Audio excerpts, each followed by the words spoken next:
Good morning. It's Friday as we call it. But today I'm going to read from Mark Ellamy's calendar. And what's even more important than the day of the week is that it's 12 Sun, 12 Ahau. And that is on the Mayan calendar. And there's some pretty interesting things going. That's a strong day. So I'm going to read what it is, and then Carlos is going to enhance a little bit more of what those readings are. So it's a day to truly recognize the divine within our lives. It is a day where we might feel the spirit and holiness which has come to create this moment which we are in now. I really like this next one. I'll tell you why. There are particular moments in life where a destination is reached and you realize how many other points in life have contributed to your arrival here. And if I've ever channeled, it was the one time I said, you will know the answer when you arrive at your destination. So congratulations, we're at our destination. So, of course, this can be said of any moment as it's preceded by all others. However, today is rather special. Today is a day when you may truly recognize the divinity you have brought into your life through a series of previous experiences. I've been thinking about a lot of the past, and a lot I actually cannot remember. But I also believe that all of those things have brought us to where we are today. It's a special day when you may truly recognize the divinity and that has brought you into life through a series of previous experiences. You're where you are today because of choices you have made, and even sometimes experiences you may not have chosen, and things that we really hung on to and really wanted that didn't happen. There's a reason for that, and there's a flow, and everything happens for a reason. Today is a day to recognize the beauty around you, and right now, that which you have arrived into as a result of the culmination of your life experiences. It is the legacy of our ancestors. Always give credit to our ancestors. And also ask that they clear any blockages that are keeping you from your best self, your best life, your best destiny, and what they created for us in the now, or as Carlos will say, created in the meow. It is a day to savor that which brings you joy in life, that which you consider to be your blessings, and always count your blessings. I think that's one thing that's the easiest thing to do, is look for 3 things you're grateful. And if you have more, then write them down. Do some journaling, meditating, grounding. Stay in the positive realm of things. Stay off of mainstream media and social media and alternative media. Just believe. Feel it in your heart. You know your truth. And we love you. Love and light. Ciao pues. And now back to Carlos. 1. Hola. The wind is moving my beautiful shade here. But you're on a 12 Sunday, It is a so that 12 makes perfect sun sense. day. It's one of my favorite days of the entire calendar. Now, of course, there's greatness about every day. Need a boom operator. We're on a low budget as far as filming equipment. We're just using our cell phones. We don't have the fancy equipment. It's the We're content. trying to get up to 1,000 and then 144,000 subscribers. Followers and subscribers. So do that now if you got a second, and I'll get on with this. So from my own personal journal, Soulkin Journal, Cosmic Jaguar Soulkin Being Journal. rewritten. It's available on Amazon. I think you can find some copies. And anyhow, this is it's an entry book for your personal journal according to the Mayan calendar here. So I had a 12 Ahau day experiences going back in 2002 was the second galactic night, midnight, second galactic night. That was according to Dr. Kalaman's interpretation of the calendar, which was valid. On March 4th, 2003, had a light pad treatment with somebody named Salome, and let's see, I envisioned a little flower girl, fairy girl in a flower, butterfly, and owl energy. Message that came through was stop listening to others. Salome said I was connected with somebody called Grandfather Takis. I think it's one of these peyote shamans here in San Luis Potosi, and I had stuck energy in my lower legs, so I need to work on my lower legs energy still. I can feel that, especially in this town of San Miguel. The streets are all cobblestone, so it's there's a lot of walking you have to do. City of fallen men and women. On November 19th, 2003 was also a 12 Ahau day. And when my buddy Sal and I went to Cuatro Cinegas, we got the key to a ranch gate from the owner of the Pomegranate Wine and Pecan Candy Company. And we were invited to an art show at the Cuatro Cinegas Cultural Center. Swam in the Balanarios and camped at the fluorite mine on the Sierra San Marcos y Pinos. There were peyote buttons all around the campsite. We'd been there actually before and planted those, and they grew. So we cooked steaks on the campfire and stayed up until the sun rose. That's how we roll. That's called adventure. What year? How long ago? That was in 2003, November. And then 52 years ago. a couple years rolled by. I didn't have a major entry. Sometimes nothing really happens in life, and you're just bored all day, and that's okay. I mean, the energy is still there if you use it or not. Excuse me.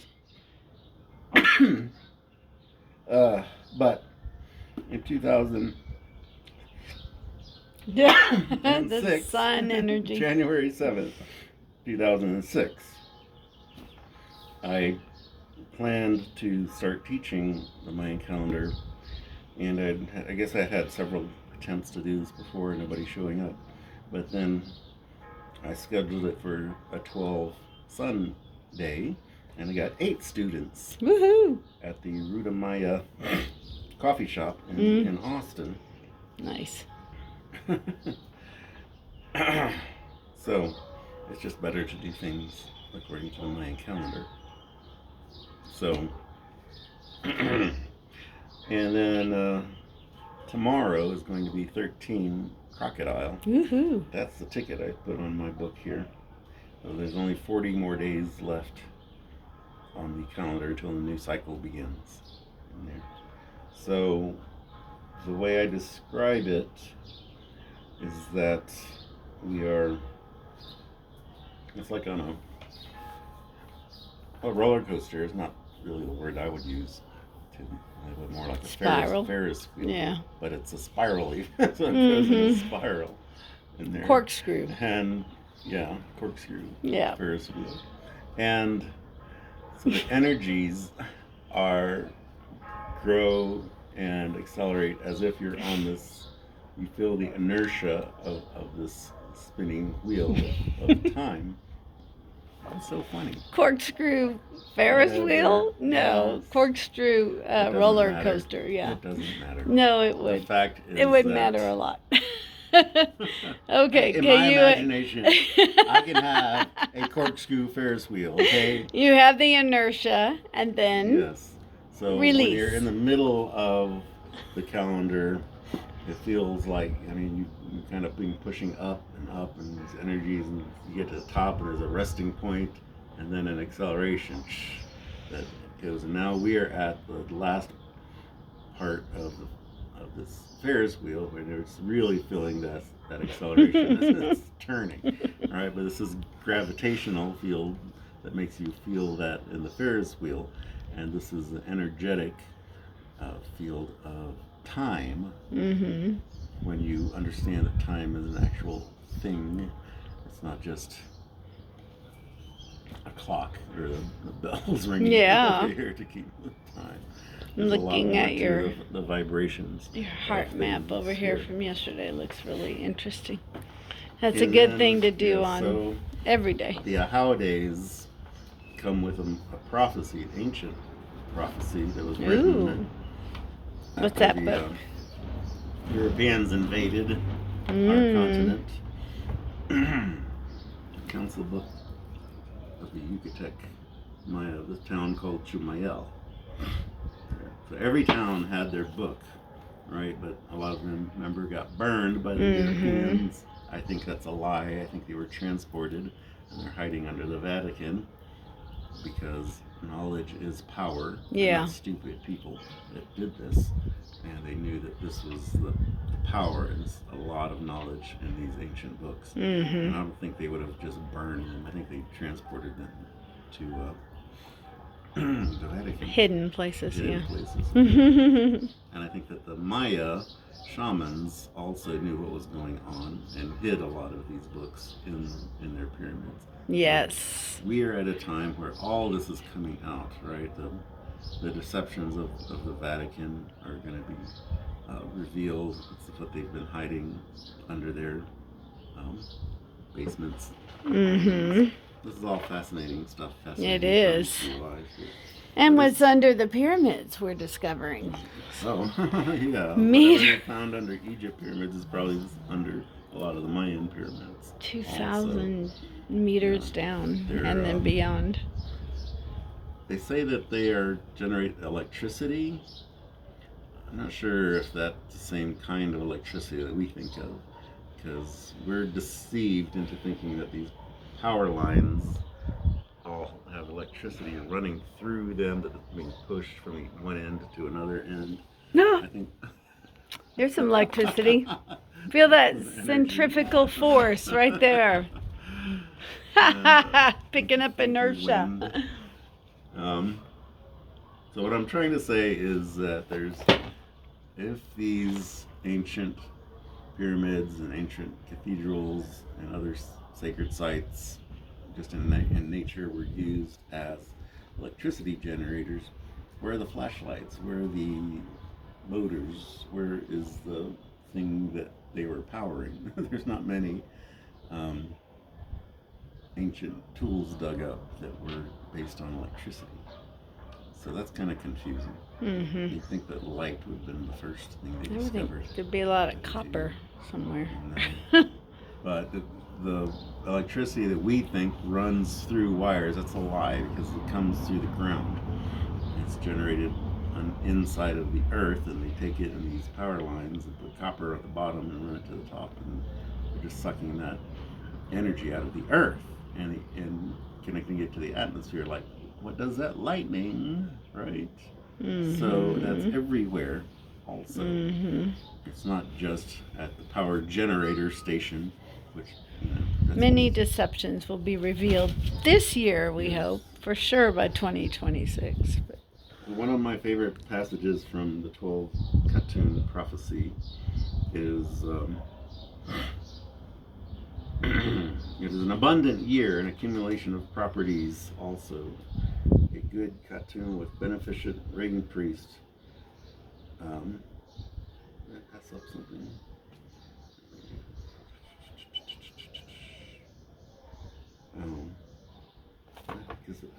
Well, while he's looking for that, I'm going to tell you about a good thing to follow is GFL, Galactic Federation of Light. And last night they were talking about something that's coming called Nisara Jasara. And I'm going to let Carlos continue. I just had it in my face. Okay.